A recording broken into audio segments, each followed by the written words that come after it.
Diamond খচিত বিপিএলের নতুন ট্রফি পেতে ফাইনালে লড়াই রাজশাহী ওয়ারিয়র্স ও চট্টগ্রাম রয়্যালসের মধ্যে।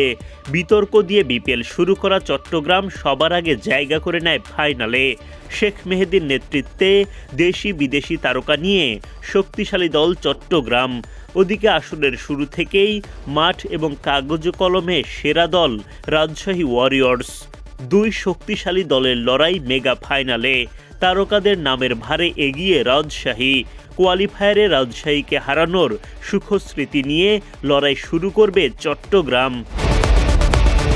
মিরপুরের হোম অব ক্রিকেটে টস হয়ে উঠতে পারে মহাগুরুত্বপূর্ণ। রাজশাহীর দলটার হয়ে ইনিংস শুরু করতে নামবেন সাহিবজাদা ফারহান ও তানজিদ তামিম। দুজনই মারকুটে ব্যাটিং করতে পছন্দ করেন। তারা যত বেশি সময় উইকেটে টিকে থাকবেন ততই বাড়তে থাকবে রাজশাহীর রান। দ্বিতীয় কোয়ালিফায়ারের আগে রাজশাহী উড়িয়ে আনে কেন উইলিয়ামসনকে। তার সঙ্গে দেশি তারকা নাজমুল শান্ত, মুশফিকুর রহিমরা ব্যাটিং গভীরতা বাড়াবেন রাজশাহীর। জিমি নিশামের সঙ্গী হয়ে ব্যাটে বলে অবদান রাখবেন আব্দুল গাফফার সাকলাইন, তানজিম সাকিবরা। পেস বোলিংয়ে রিপন মণ্ডল, বিনুরা ফার্নান্দো রাজশাহীর আস্থা। এমন শক্তিশালী দল নিয়ে মেগা ফাইনালে শিরোপায় চোখ হেড কোচ হান্নান সরকারের। আমার কাছে মনে হয় আমরা নতুন একটা দিন, নতুন একটা ম্যাচ, এবং আকবর যেটা মেনশন করলো যে শুরু থেকে একটা স্বপ্ন নিয়ে আমরা যাত্রা শুরু করেছি, step by step last stage, এবং সেকেন্ড থটের সুযোগ নেই। আর কে কী করেছে, কে কী হয়েছে সেটা আসলে অতীত তার চিন্তা করতে চাই না। নতুন দিন, নতুনভাবে একটা ম্যাচ খেলতে চাই। স্বাভাবিকভাবে চ্যাম্পিয়নশিপের যে লক্ষ্য, সেই দিনটা সামনে ট্রফি উঁচিয়ে উন্মোচন করতে। রাজশাহীকে মোটেই ছেড়ে কথা বলবে না চট্টগ্রাম রয়্যালস। কোয়ালিফায়ারে শান্তদের বিপক্ষে 6 উইকেটের জয়ে আত্মবিশ্বাসে টইটুম্বুর শেখ মেহেদীরা। মির্জা তাহির বেগের সঙ্গে চট্টগ্রামের হয়ে ওপেনিংয়ে নামবেন নাইম শেখ। কোটি টাকার নাইমের দিকে সবার আলাদা নজর থাকবে মেগা ফাইনালে। হাসান নওয়াজ, আসিফ আলীরা ব্যাটিংয়ের শক্তিশালী স্তম্ভ। তবে চট্টগ্রাম রয়্যালসের আসল শক্তির জায়গা তাদের বোলিংয়ে।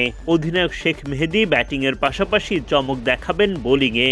তার সাথে আছেন আমির জামাল, স্পিনে দুর্দান্ত তানভীর ইসলাম, গতির ঝড় তুলবেন শরীফুল, মুকিদুলরা। ফাইনালের আগে চট্টগ্রামের আগ্রাসী অধিনায়ক শেখ মেহেদী আত্মবিশ্বাসী তার দল নিয়ে। ফাইনালে যেহেতু উঠছি, শিরোপার স্বপ্ন কেন দেখবো না ভাই, সবাই দেখবে। বাট আগামীকালের দিনটা যাদের উপর থাকবে তারাই ভালো ক্রিকেট খেলবে, যারা সব ডিপার্টমেন্টে যারা ভালো করবে তারাই শিরোপা জিতবে। বাট আমার মনে হয় প্রত্যেকটা প্লেয়ারই চায় শিরোপা জিততে। সবার ভিতরে হাঙ্গারনেস আছে।